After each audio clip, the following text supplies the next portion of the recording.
দুনিয়ায় যত বন্ধু আর বান্ধবী পাইছো, আল্লাহর কসম একবার, আল্লাহর কসম দুইবার, আল্লাহর কসম তিনবার, কসমের কথা যদি বিশ্বাস না করো তোর ঈমান নাই।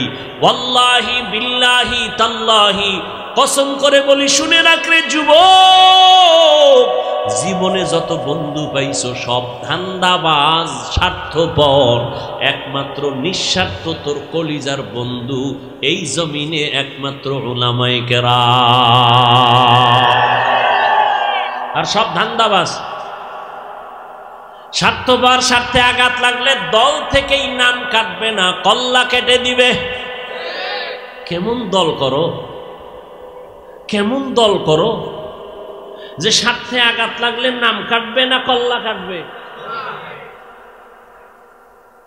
আর উলামায়ে কেরাম তোমাদের পাও ধরে ধরে বয়ান করে, তাবলীগওয়ালারা, পীর সাহেবরা, জুমার খতিব সাহেবরা, বিনিময়ে তুমি গালি ছাড়া কিছুই দাও না, বকা দাও, সালাম দাও না, বাপ লয়ে থাকো হুজুর আমারে দিবে। কারণ আমগো মসজিদের টাকা নিয়ে চলে, খানা খায়। আমি কেন ইমাম সাহেবরে সালাম দিব? আমি রিক্সার ড্রাইভারের ইমাম সাহেব সালাম দিবে। ও আল্লাহর বান্দারা, যতই তুমি করতে চাও, যা কিছু করো, কোনোদিন আলেম কষ্ট পায় না, গালিও দেয় না, বরদোয়াও করে না, বরং দেখলেই আগে সালাম দিয়া হাসি মুখে কথা বলে। মহামারী করোনায় মাস্কের উপরে মাস্ক, ট্রিপল মাস্ক লাগায় মরবে না। দুইটা শিক্ষিত কুলাঙ্গার সন্তান, শিক্ষিত কুলাঙ্গার, করোনায় বাবায় আক্রান্ত হয়ে মরে গেল। টাকা দিয়া এলাকার গরিব ছেলেদের কয় বাবার লাশটা রাস্তায় ফেলে আস। রাস্তায় ফেলে আসলো, জানালা দরওয়াজা লক করে দিল। সন্তান একটা নজর তাকাইয়াও দেখলো না বাবার লাশটা কুত্তায় খাইলো নাকি জানাজা হলো। ও জাতি, ইতিহাস ভুলিও না রে বাবা। এই সোনার বাংলায় শত শত করোনার লাশ আমার টুপিওয়ালা আলেম ওলামারা কাঁধের মধ্যে নিলেন, গোসল করাইলেন, কাফন পরাইলেন, জানাজা পরাইলেন, কবরে দাফন করছেন। শত শত লাশ করোনার হুজুরেরা কবরে রাখলেন, গোসল করাইলেন। ইতিহাস ভুলিস না রে যুবক, একজন হুজুরেও করোনায় মরে না। মরছে।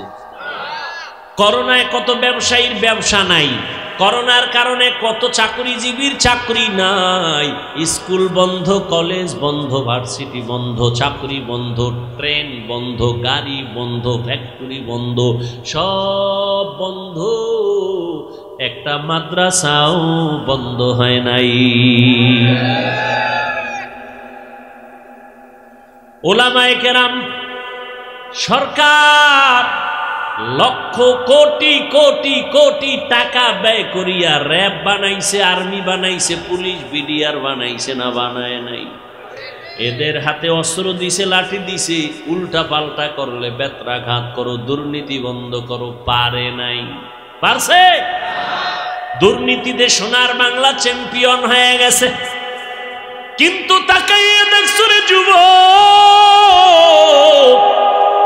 বেতের বাড়ি লাগে নাই, সরকারের এক টাকাও খায় নাই। এই আলেম ওলামারা মানুষের দ্বারে দ্বারে গিয়া পাও ধরিয়া ধরিয়া বিনয়ের সাথে বয়ান কইরা, কান্না দিয়া, দোয়া দিয়া এই সমাজের হাজার হাজার লাখ লাখ মানুষের নামাজি বানাইছে, সন্ত্রাসীরে পাক্কা মুমিন বানাইছে, মদ পান করনেওয়ালার মদের বোতল ফালাইছে। আগে নামাজ পড়তো না, এখন নামাজ ছাড়ে না। আজে রোজা রাখতো না, এখন রোজা ছাড়ে না। আগে বেপরদায় চলতো, এখন বেপরদায় চলে না। আগে মানুষের উপরে জুলুম করতো, এখন মানুষের মহব্বতে বুকে লাগায়। এটা দুনিয়ার টাকাওয়ালা অস্ত্র দিয়া পারে নাই, একমাত্র চোখের পানি আর আদর্শ দিয়া পেরেছে যারা, তারা নিঃস্বার্থ তোমাদের বন্ধু উলামায়ে কেরাম।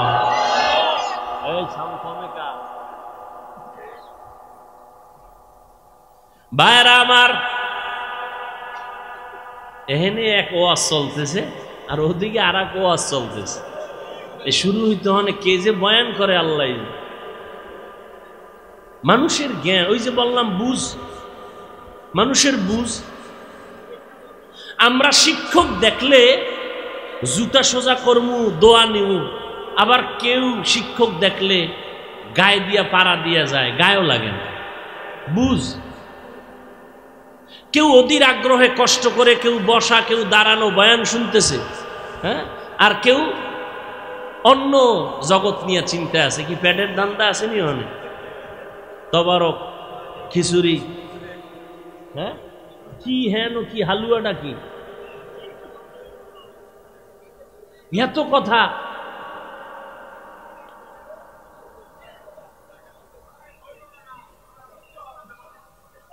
আল্লাহ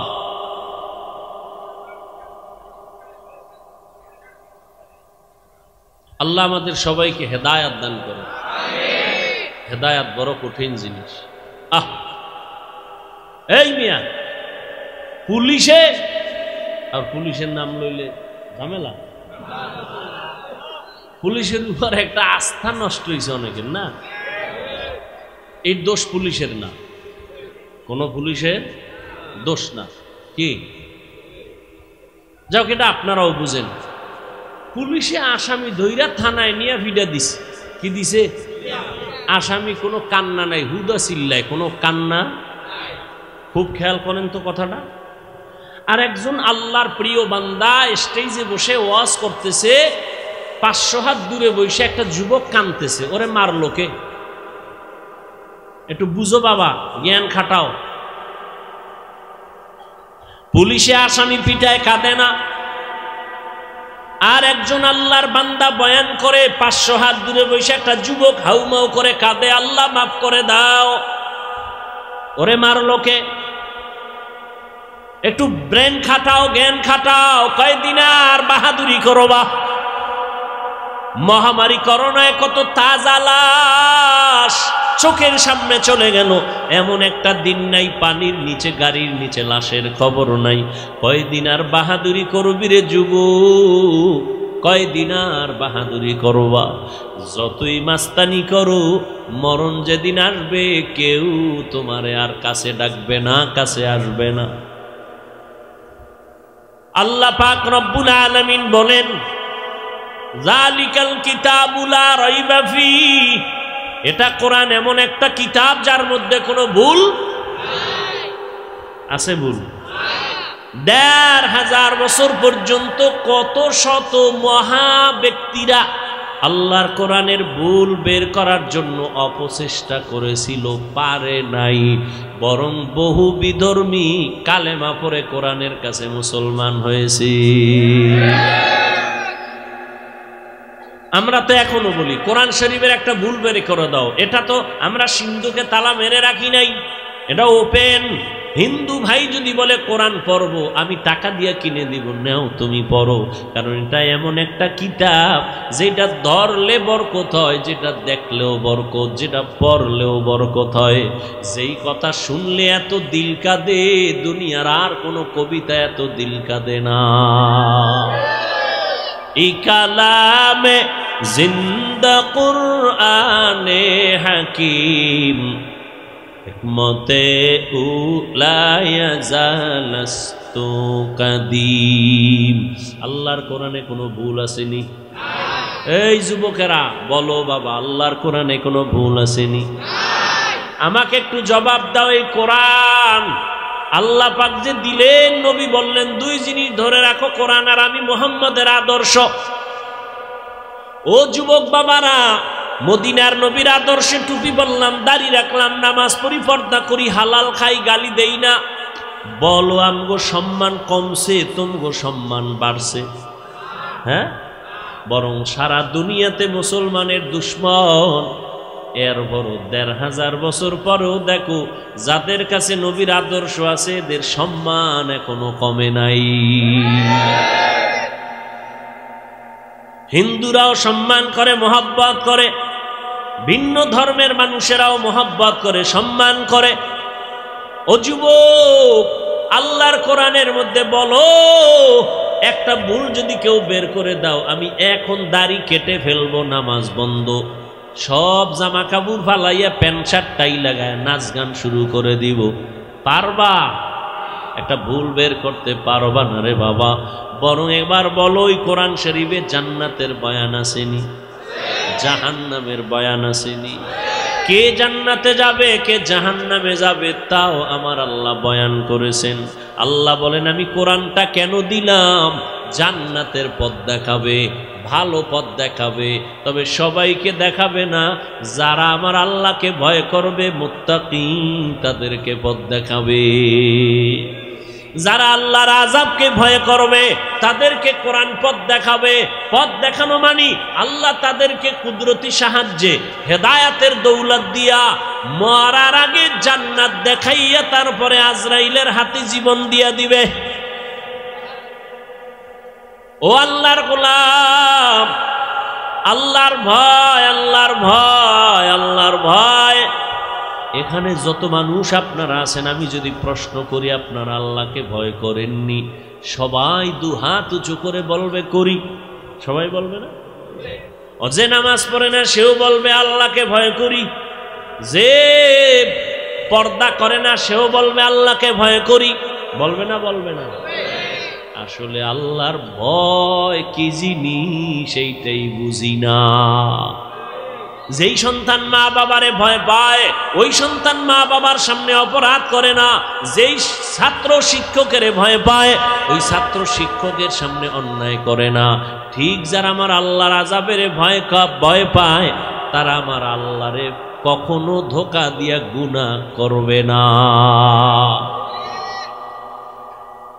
আল্লাহর ভয়, আল্লাহর ভয়ের নাম তাকওয়া। তাকওয়া আল্লাহ পাক বলেন, ইন্না আকরামাকুম ইনদাল্লাহি আতকাকুম, আমার কাছে সব থেকে প্রিয় এবং সম্মানিত ওই ব্যক্তি যে আমার আযাবের ভয় করিয়া গুনাহ ছাড়ে।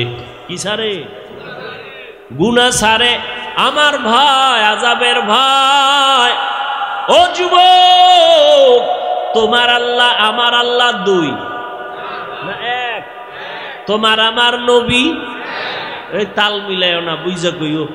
তোমার আমার আল্লাহ, তোমার আমার নবী, তোমার আমার কোরআন, তোমার আমার ধর্ম, তোমার আমার কালেমা, তোমার আমার কাবা, সব এক। দুনিয়াতে আসছি সিস্টেম নাকি আপনারা লঙ্গি পরে আসছেন? বিদায়বেলা কাফনের সংখ্যা হবে আমার জন্য একটা বেশি, রিক্সা ড্রাইভারের জন্য একটা কাফন কম। সবার বেলায় কয়টা? তিনটা কাফন। কালার হবে আলাদা। আমি হুজুরদের কাফনের কালার এক রকম, যারা হুজুর না তাদের কাফনের কালার আর এক রকম। কে হুজুর কে হুজুর না, কে আলেম কে মূর্খ, কে ডাক্তার কে রোগী, সবার কাফনের সংখ্যাও এক, কালারও। কাফনে লেখা থাকবে বড় হুজুরের লাশ, ডাক্তারের লাশ। কাফনে যেদিন ঢুকবি সেই দিন সব বাহাদুরি শেষ হবে। গোলামের লাশটাও যেমন পড়ে থাকবে, মালিকের লাশটাও তেমন পড়ে থাকবে।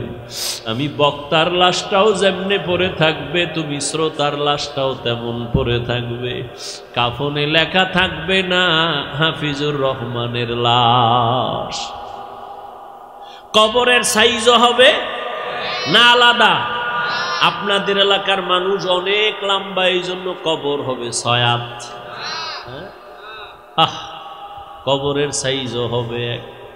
কবরে মাটি দিয়া সবাই চলে যাওয়ার পরে প্রশ্ন হবে 3টা, সবার বেলায় এক নাকি আলাদা? হুজুরদের প্রশ্ন এক রকম, আপনাদের আর এক রকম। কে হুজুর, কে আলেম, কে মূর্খ, কে ধনী, কে গরিব, কে আলেম, কে শিক্ষিত, শিক্ষিত ভেদাভেদ নাই। সবার কবরে 2 ফেরেশতা চলে আসবে, 3টা প্রশ্ন করবে, সবার এক। রবের পরিচয় দাও, ধর্মের পরিচয় দাও, রহমাতুল লিল আলামিনের পরিচয় দাও। তুমি কোন মাদ্রাসার ছাত্র বা শিক্ষক জানার দরকার নাই, তুমি কোন দলের নেতা জানার দরকার নাই, তুমি কয় টাকার মালিক জানার দরকার নাই। তিনটা প্রশ্নের জবাব দাও, রবের পরিচয় দাও, ধর্মের পরিচয় দাও, রহমতের নবীর পরিচয় দাও। আল্লাহর নবী বলেন, যারা জবাব দিতে পারবে তাদের কবর হবে জান্নাতের বাগান, আর যারা জবাব দিতে পারবে না তাদের কবর হবে জাহান্নামের টুকরা। বয়ান তো কম হয় না, দেখছেন নি এই এলাকায় কত না ঝামেলা, মানুষ কতটা আতঙ্কের ভিতরে, নিজেদের মধ্যে একটু দ্বন্দ্ব, নিজেদের মধ্যে ভুল বুঝাবুঝি। ও আল্লাহ, আপনি তো সব পারেন, অন্তরটারে ঘুরাইয়া দিতে পারেন। আমার অন্তর দিয়া আর একজনাকে ভালোবাসি, আর একজনার অন্তরের ভেতরে আমার প্রতি ভালোবাসা, এটা টাকা দিয়া বাড়ানো যায় না, কমানো যায় না। আল্লাহ নিজে কন্ট্রোল করেন। ও আল্লাহ, এই পার্বত্য অঞ্চলের যে যেই দল আর জাতি বর্ণ যে যাই হোক না কেন, সবাইকে মিলে মিশে এ জমিনে বিচরণ করার তৌফিক দান করেন। এত বয়ান, এত বয়ান, এত বয়ান, তাবলিগওয়ালাদের বয়ান, পীর সাহেবদের বয়ান, জুমার দিনের বয়ান, আমগো বক্তাদের বয়ান, এরপরও ফলাফল শূন্য। আলেম ওলামা বেশি, মাদ্রাসা বেশি, মসজিদ বেশি, তাবলিগ বেশি, নাকি না কম? বেশি। বেনামাজি কমছে, কমছে, বেপর্দা কমছে নি? বিষয় একটা বাড়লে আর একটা কমে যাবে। আলেম বাড়লো, মাদ্রাসা বাড়লো, মসজিদ বাড়লো, বয়ান বাড়লো, তাবলিগ বাড়লো, পীর বাড়লো, বেনামাজি কমে না কেন? বেপর্দা কমে না কেন? রক্তপাত কমে না কেন? বরং আরো ভয়ানক অবস্থা। এর একটাই মাত্র কারণ, যতদিন পর্যন্ত মানুষের অন্তরে তাকওয়া আসবে না, আল্লাহর ভয় আসবে না, কোনো বয়ানে কাজ হবে না। আর একটু শুনবেন বয়ান, দেখেন আল্লাহর ভয় কত কঠিন। খলিফাতুল মুসলিমিন ওমরে ফারুক রাদিয়াল্লাহু তাআলা আনহু, তিনি খেলাফতের দায়িত্বে আছেন। ওই সময় বাইতুল মালের জিম্মাদারি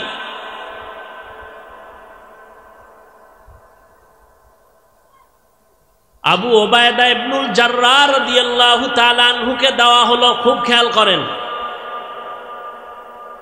আবু ওবায়দা ইবনুল জাররাহ তিনি বাইতুল মালের দায়িত্বে আছেন। খেলাফতের মূল জায়গায় কে? এই যে খেয়াল করেন, ওমরে ফারুক রাদিয়াল্লাহু তাআলা আনহু। ঈদের আগের দিন ঈদ আসছে, একটু খরচ বেশি না কম? বেশি। ওমরে ফারুকের স্ত্রী বললেন, আমাদের তেমন কেনাকাটা নাই, পোশাকের প্রয়োজন বাচ্চাদের, টাকা যেহেতু কম, অগ্রিম বেতন নিয়ে আসেন, বাইতুল মাল থেকে অগ্রিম বেতন নিয়ে আসেন। ওমরে ফারুক বাহককে চিঠি লিখে দিলেন, আবু ওবায়দা ইবনুল জাররাহকে চিঠি পৌঁছায় দাও। লিখে দিছে, আমার অগ্রিম বেতনটা পৌঁছাইয়া দাও বাইতুল মাল থেকে। আবু ওবায়দা ইবনুল জাররাহ পাল্টা চিঠি লিখলেন ওমরের কাছে, কান্না করে বলছেন, খলিফাতুল মুসলিমিন, দুইটা প্রশ্নের জবাব আপনি দিবেন তো আমি টাকা দিতে পারবো। এক নাম্বার জবাব দেন, আগামী মাস পর্যন্ত বেঁচে থাকার গ্যারান্টি। আবু ওবায়দা ইবনুল জাররাহ বলেন, আগামী মাস পর্যন্ত বেঁচে থাকার গ্যারান্টি দেন।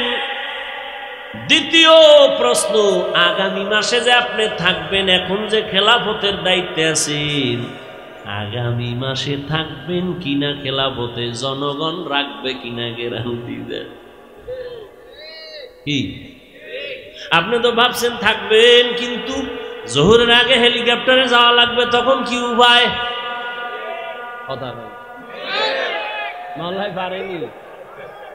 আগামী মাস পর্যন্ত ক্ষমতার চেয়ারে বসে থাকবেন, এই গ্যারান্টি আছে কিনা? ওমর চিঠি পাইয়া কান্দেন, আল্লাহর কাছে দোয়া করে, আল্লাহ আবু ওবায়দা ইবনুল জাররাহকে তুমি কবুল করো, হায়াত বাড়াও। আবু ওবায়দা ইবনুল জাররাহ আমার সতর্কবাণী করে দিল, ও আল্লাহ তুমি তাকে কবুল করো। নবীও দোয়া করেছেন আবু ওবায়দা ইবনুল জাররাহর জন্য।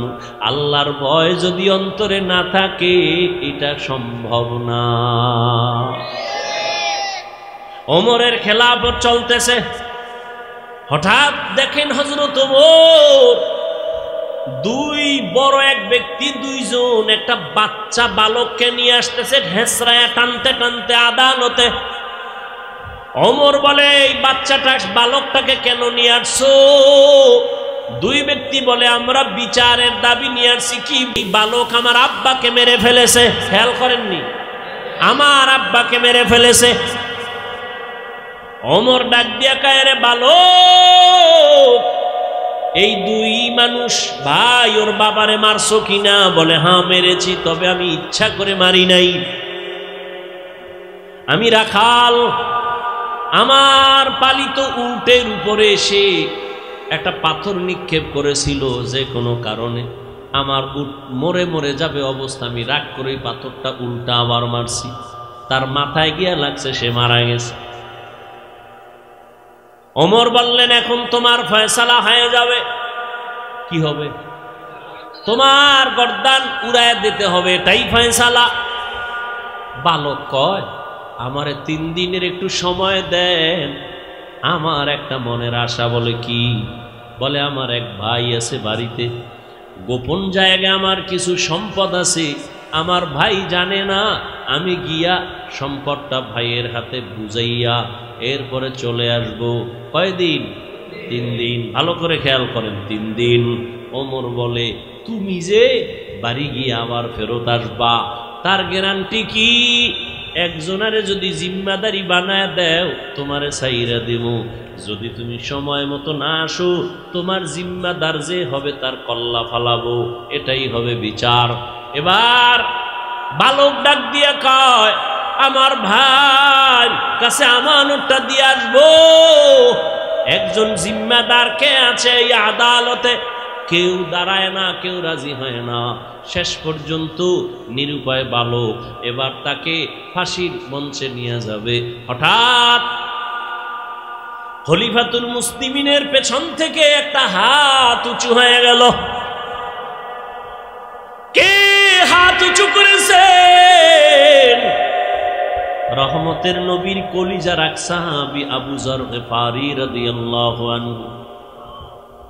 ডাক দিয়া কয়, খলিফাতুল মুসলিমিন, এই বালকের ছেড়ে দেন, আমি জিম্মাদারি নিলাম।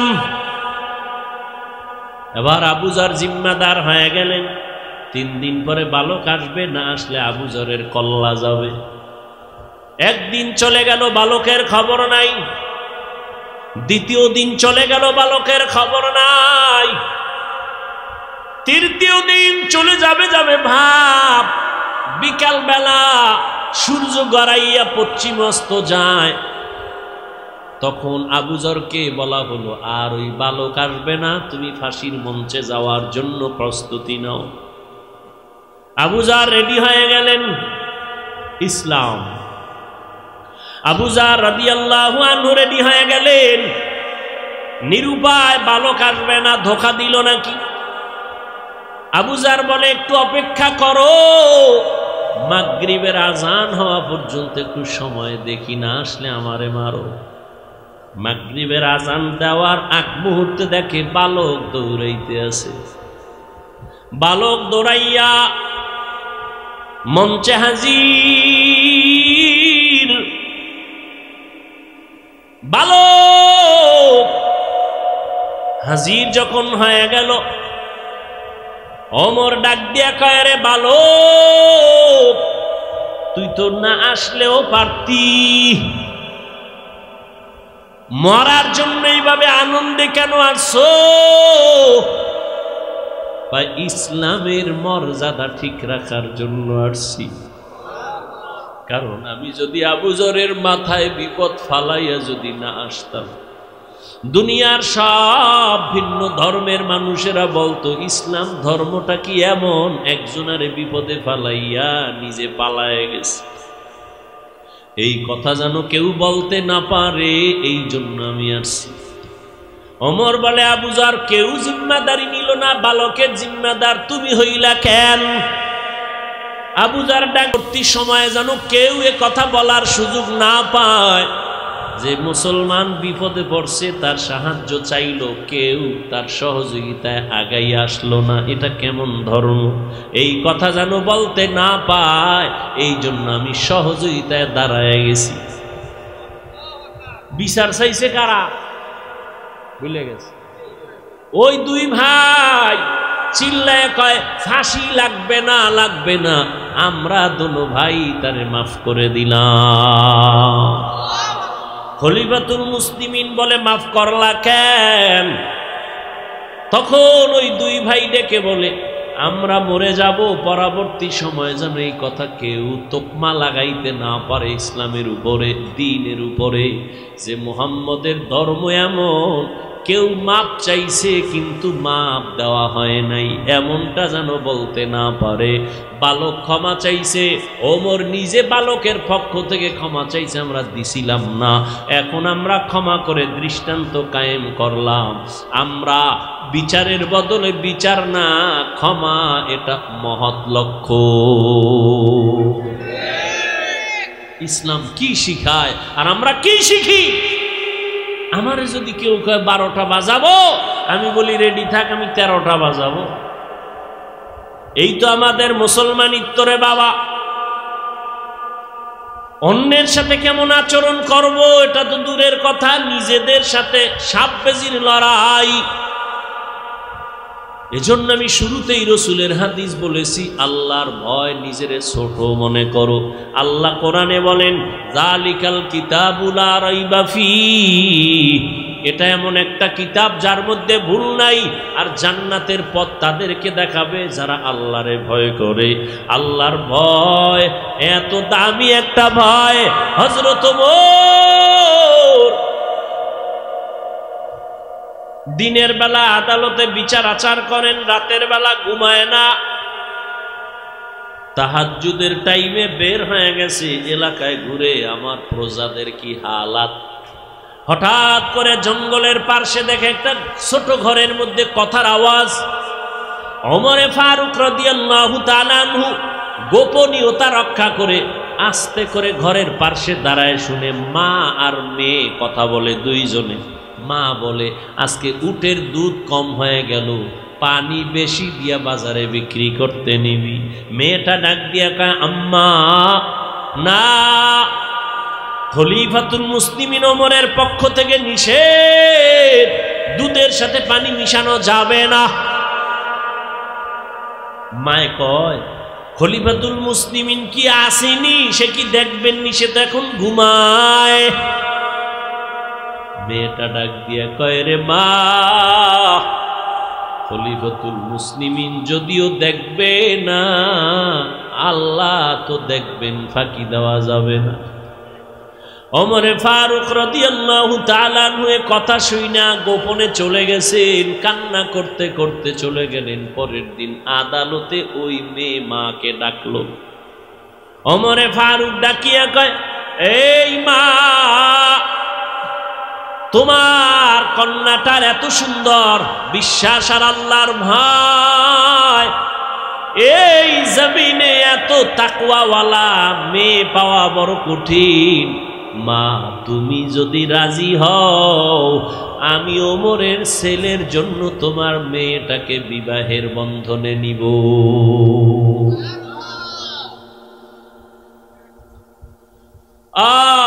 আল্লাহর ভয়, তাকওয়া আজকে ভয় নাই, যত অন্যায় চলতেছে আল্লাহর ভয় নাই, জবাবদিহিতার চিন্তা নাই। আল্লাহ বলেন, আমার ভয় অন্তরে জমা করো, আমার ভয়, আমার আযাবের ভয়। একটা ছাত্র যদি ওস্তাদের শাস্তির কারণে কান্না করে ভয়, একটা সন্তান যদি মা বাবার শাস্তির কারণে ভয়ে কান্না করে।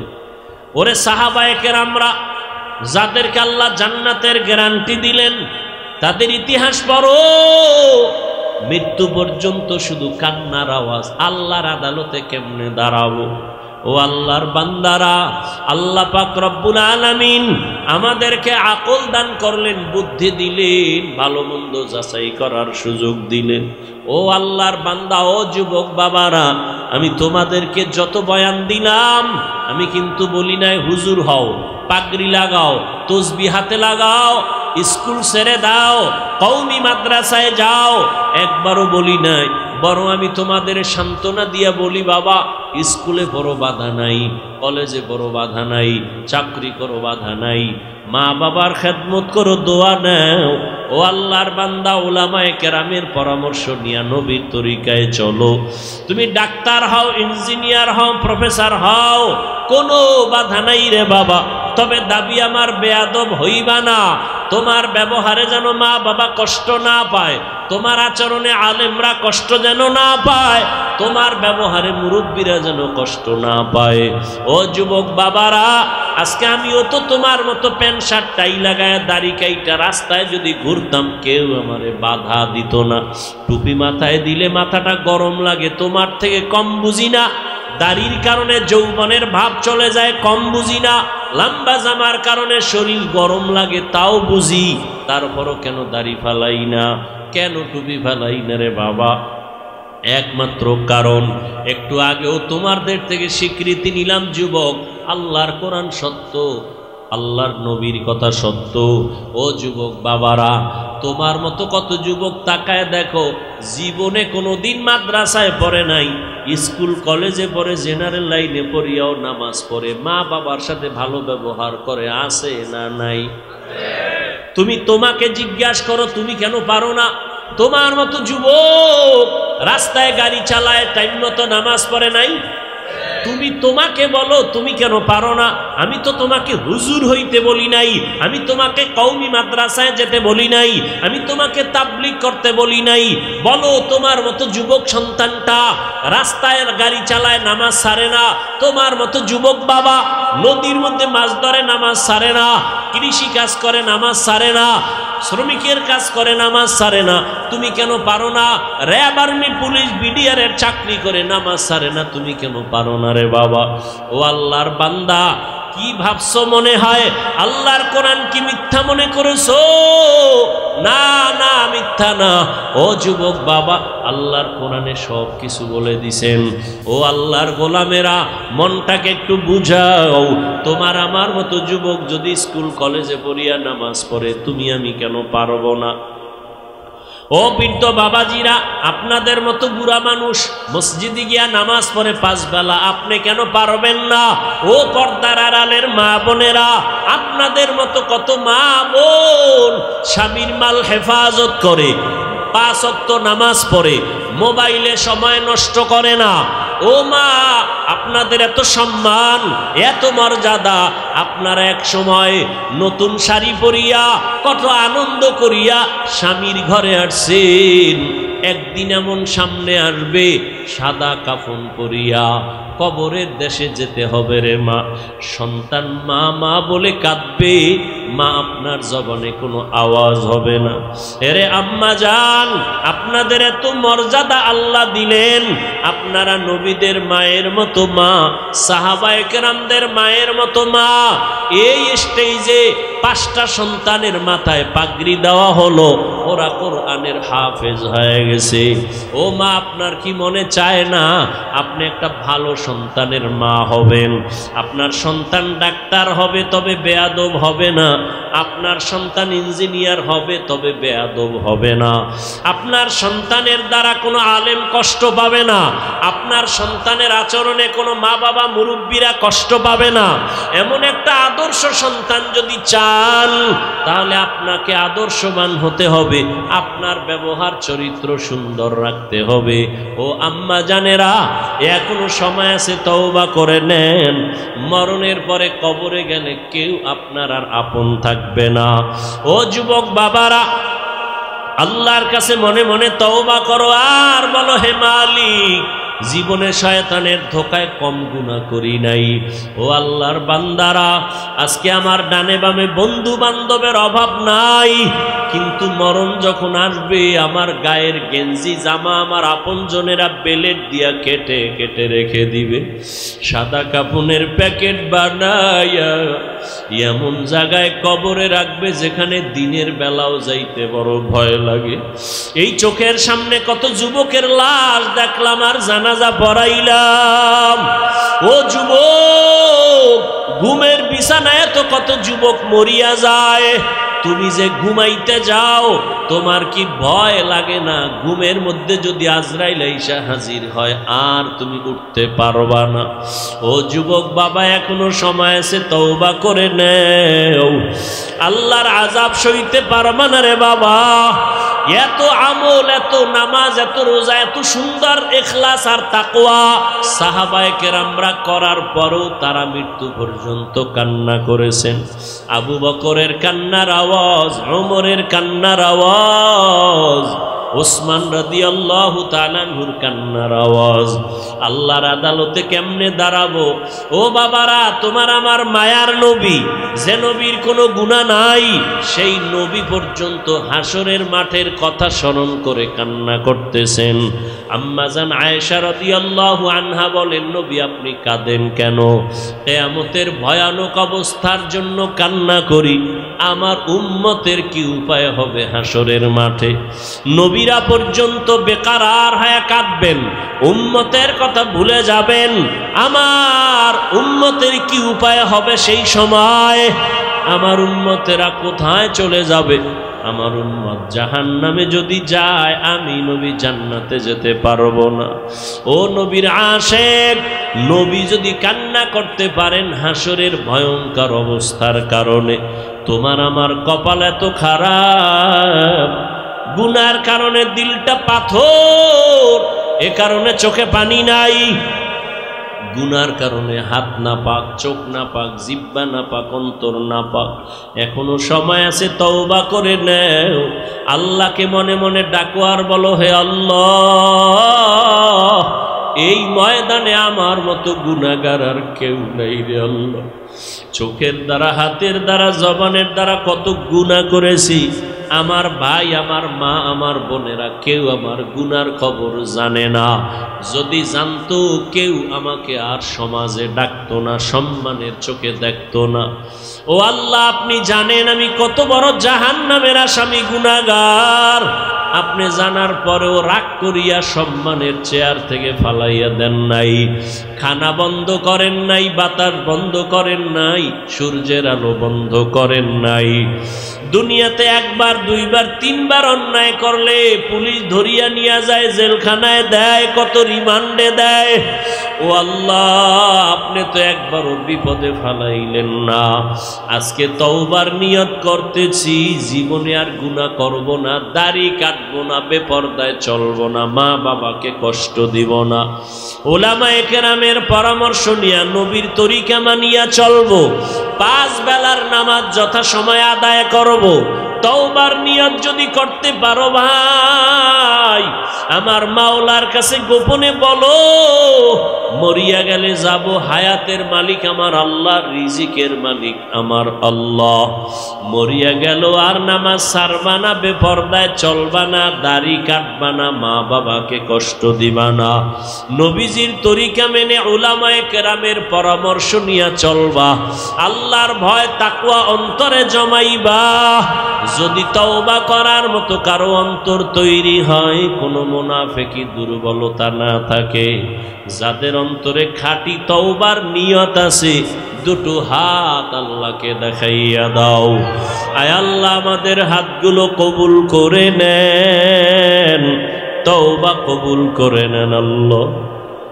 আমরা গুনার কারণে লজ্জিত হইয়া তওবার জন্য হাত তুলেছি, আর গুনাহ করব না, নাফরমানি করব না, আর নামাজ ছাড়ব না, বেপরদায় চলব না, দাড়ি কাটব না, মা বাবার সাথে আর বেয়াদবি করব না, উলামায়ে কেরামের পরামর্শ নিয়ে নবীর তরিকায় চলব। আমাদের তওবা কবুল করে নেন, তওবার উপরে মজবুত হইয়া চলার তৌফিক দান করেন, আমিন। আলহামদুলিল্লাহি রাব্বিল আলামিন, والصلاة والسلام على সাইয়্যিদিল আম্বিয়া ওয়াল মুরসালিন ওয়া আলা আলিহি ওয়া আসহাবিহি আজমাইন ইয়া আরহামার রাহিমিন ইয়া আরহামার রাহিমিন ইয়া আরহামার রাহিমিন রব্বিরহামহুমা কামা রব্বায়ানি সগীরা আল্লাহুম্মা ইন্নাকা আফুউন কারীম তুহিব্বুল আফওয়া ফা'ফু আন্না আল্লাহুম্মা ইন্না নাসআলুকা রিযাকা ওয়াল জান্নাহ ওয়া নাউযু বিকা মিন সাখাতিকা ওয়ান নার আল্লাহুম্মা ইন্না নাউযু বিকা মিনাল বারাসি ওয়াল জুনুনি ওয়াল জুযামি ওয়া সাইয়্যিল আসকাম ও দয়ার মালিক গুনাহের বোঝা নিয়ে আপনার দরওয়াজায় হাত তুলেছি কুদরতের নজর দিয়া তাকায় দেখে কত উলামায়ে কেরাম মুরব্বী হাজী সাহেব কত যুবক ছাত্র ভাই পর্দার আড়ালে কত মা বোনেরা হাত তুলেছেন আমরা শয়তানের ধোকায় পড়ে গুনাহ করেছি তওবার নিয়তে হাত তুলেছি আর গুনাহ করব না রে আল্লাহ আয় আল্লাহ দুনিয়াতে সূর্যের গরম সইতে পারি না মশার কামড় সইতে পারি না আয় আল্লাহ বেতের বাড়ি সহ্য করতে পারি না গুনাহ নিয়ে যদি কবরে যাই কবরের দুই পার্শ্বের মাটির চাপ কেমনে সহ্য করব রে আল্লাহ জাহান্নামের আগুনের গরম কেমনে সহ্য করব রে আল্লাহ আমরা তওবা করতেছি আর আপনার নাফরমানি করব না আর নামাজ ছাড়ব না বেপরদায় চলব না আর দাড়ি কাটব না আর বেয়াদবি করব না হারাম খাবো না ও আল্লাহ মেহেরবানি করে আমাদের জীবনের গুনাহ মাফ করে দেন মাহফিল কবুল করে নেন আয়োজনকারীদের কবুল করে নেন সহযোগিতা দান সদকা যারা করেছেন কবুল করে নেন এলাকায় শান্তি দান করেন আল্লাহ পরস্পরে মিল মোহাব্বত বাড়ায়া দেন আল্লাহ আয় আল্লাহ যারা কামাই রুজি ব্যবসা করে বরকত বাড়ায় দেন হারাম থেকে হেফাজত করেন হালালে বরকত দান করেন পরিবারে শান্তি দান করেন মা বোনদের আবেদা বানায় দেন সন্তানগুলো নেককার বানায় দেন আমার কলিজার যুবকদের দিনদার বানায় দেন মোবাইলের গুনাহের থেকে হেফাজত করেন আল্লাহ আমার কলিজার প্রত্যেকটা যুবক সহ সবাইকে মোবাইলের গুনাহের থেকে হেফাজত করেন আল্লাহ আয় আল্লাহ সুন্নাতওয়ালা জিন্দেগি দান করেন নবীজির রওজা বাইতুল্লাহ জিয়ারতের জন্য কবুল করে নেন।